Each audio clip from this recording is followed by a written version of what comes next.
여러분들 안녕하세요. 성실한TV 엄현석 회계사입니다. 7월 10일 오늘 또 정부에서 새로운 부동산 대책을 내놨습니다. 특히 종부세 개편안이 가장 눈에 띄던데요. 만약에 이 계획대로 된다면 종부세를 얼마나 내게 될지 그 위주로 좀 말씀드리도록 하겠습니다. 궁금하신 분들은 끝까지 봐주시고 구독과 좋아요, 알람 설정까지 무료인 거 아시죠? 벌써 22번째 대책인 것 같은데 지난 6월 17일 대책 이후에 후속 대책의 성격이 좀 강한 것 같습니다. 일단 실수요자들이 주택을 살 수 있게끔 그런 기회를 좀 늘려준다는 측면에서 6월 17일 대책을 좀 보완했다라는 일단 평가가 있는 것 같고요.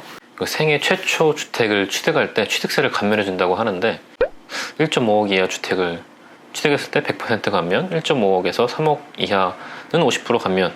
요즘 3억 이하의 집이 있을까 싶네요.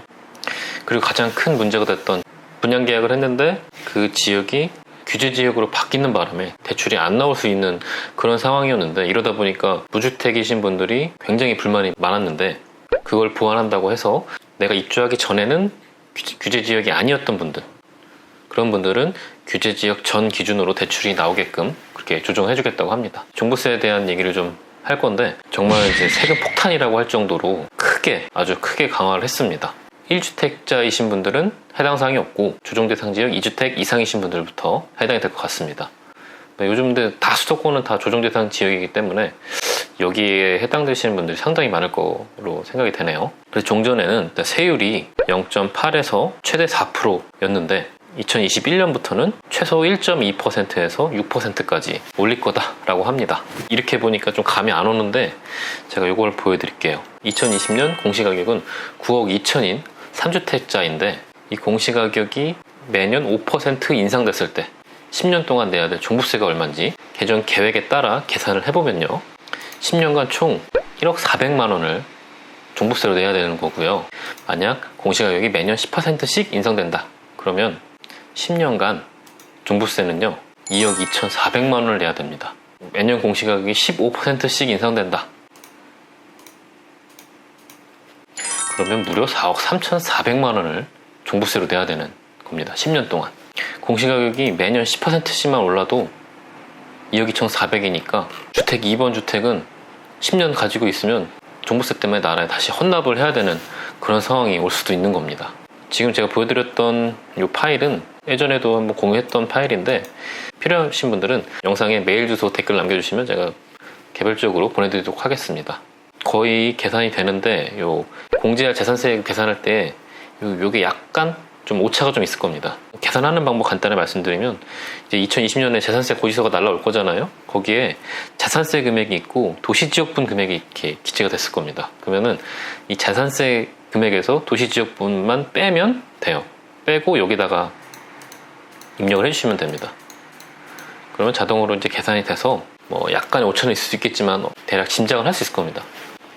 2021년부터 어떻게 종부세를 내게 되는지, 내가 갖고 있는 자산 상태 하에서 어떻게 계산되는지 알 수 있으니까 참고 목적으로만 갖고 계시면 되지 않을까 생각이 듭니다. 계속 말씀드리면 법인이 갖고 있는 주택에 대해서 종부세는 6%로 그냥 과세하겠다라고 또 발표를 했습니다. 그리고 기본공제 6억도 안 빼준다. 또 매물 유도를 위해서 내년 종부세 부과까지 시행을 유예하겠다고 하는데 이건 당연한 얘기입니다. 종부세는 6월 1일 기준으로 갖고 있는 분들이 내는 세금인데 이미 6월 1일이 지났으니 2020년은 안 되고 자연스럽게 내년에 그냥 적용되는 거예요. 이건 매물을 유도한다기보다 원래 그런 거다.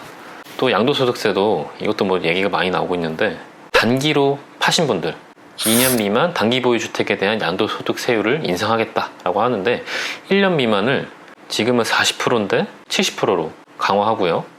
2년 미만일 때는 60%로 강화를 한다고 합니다. 이렇게 양도소득세를 강화하니까 1년 미만, 2년 미만으로 팔진 않겠죠. 누가 팔겠습니까? 이렇게 세율이 높은데. 국세청에서 매년 통계 자료를 발표하는데 거기에 나옵니다. 1년 미만 보유한 상태에서 양도했을 경우 몇 건이나 될까요? 1년에. 아직 2019년도 자료가 안 나와서 2018년과 2017년 자료만 갖고 좀 말씀드리면 1년 미만 보유한 건수가 2018년도에는 고가주택은 5건밖에 없었고 고가주택이 아닌 일반 주택들은 592건이 있습니다. 비율로 치면은 전체 양도 건수 중에서 6.7%밖에 안 돼요. 같은 논리로 2017년도 1년 미만인 상태에서 처분한 비율은 6.3%밖에 안 됩니다. 정말 뭐 급전이 필요하지 않는 한 1년 미만인 상태에서 처분한다? 많지 않을 것 같거든요. 또 이제 규제 지역일 때 중과세율을 인상한다고 또 얘기가 나오네요. 기존에는 기본 세율에다가 2주택이신 분들은 10%씩 가산했고 3주택일 때는 20% 가산했는데 이제는 2주택일 때는 20% 가산하고 3주택일 때는 30%를 가산하겠다. 72%의 양도소득세를 낼 수가 있는 겁니다. 취득세율 또한 인상했습니다. 2주택을 취득한다 8%로 올리고 3주택 이상부터는 12%, 법인은 무조건 12% 이렇게 인상을 한다고 합니다. 그러니까 취득세와 같은 거래세도 인상하고 종부세와 같은 보유세도 인상하고 양도할 때는 양도세도 인상하고 과연 이게 팔라는 건지 말라는 건지. 또 등록임대사업자 제도 보완하겠다고 해서 기존에 4년, 8년 임대사업자 등록하셨던 분들 혜택을 소급해서 뺏지는 않고 그분들이 임대기간이 끝나면 연장하지는 않겠다라고 이렇게 딱 만들어 버렸습니다. 그렇게 임대사업자 등록을 하라고 유도하더니 이제는 임대사업자들 때문에 주택가격이 올랐다라는 논리로 혜택을 주지 않겠다라고 하고 있습니다. 제 영상을 보시는 분들이 대부분 주택을 갖고 계신 분들일 거라고 생각이 듭니다. 저랑 비슷한 생각을 할 것 같아요. 종부세 폭탄 때문에 여러분들이 갖고 있는 주택을 처분할 것인가 기로에 섰습니다. 자꾸 정부에서는 주택을 팔으라고 강력한 정책을 만들고 있지만 정작 본인들은 안 팔고 있잖아요. 진짜 저분들이 팔면 그때가 매도 타이밍이 아닌가라는 생각이 듭니다. 자, 이럴 거면 증여하는 게 훨씬 낫다라는 생각이 듭니다. 이 조세 이런 세금 조세 정책으로 가격을 통제한 사례가 있는지 역사적으로 아니면 우리나라뿐만 아니라 전 세계적으로 그게 좀 궁금합니다.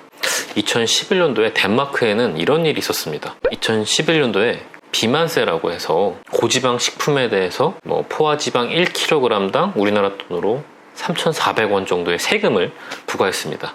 세금 부과한 논리는 국민의 47%가 과체중이고 13%가 비만인 상황에서 고지방 식품의 수요를 좀 억제하고 세금까지 걷는 일석이조를 노리겠다라고 해서 이 비만세를 전 세계 최초로 도입을 했는데요. 결과는 1년 만에 이 비만세를 폐지했습니다. 왜 그랬냐면은 이 비만세를 도입하니까 버터 가격이 14% 오르고 올리브유는 7% 오르고 우유, 고기, 피자 할 것 없이 덴마크인들이 주로 먹는 그 식품 가격이 줄줄이 인상이 된 겁니다. 국민들이 심지어 이 식료품을 사려고 독일까지 가야 되는 그런 웃긴 상황이 발생한 거죠. 오히려 그러다 보니까 식품 가게들은 문을 닫고 실업자만 더 생겨나는 그런 상황이 됐습니다. 조세 정책이 성공한 사례가 있는지 알고 계신 분들은 좀 댓글을 한번 좀 남겨주세요. 너무 궁금합니다. 정말 그런 성공한 사례가 있었는지 수요와 공급이 결정하는 이 시장의 법칙을 이길 수 있는 날이 올지 궁금하면서 여러 가다간 정말 주택 10년 갖고 있으면 세금으로 주택 한 채 값 나오는 그런 상황이 발생할 수도 있겠구나 라는 좀 생각이 듭니다.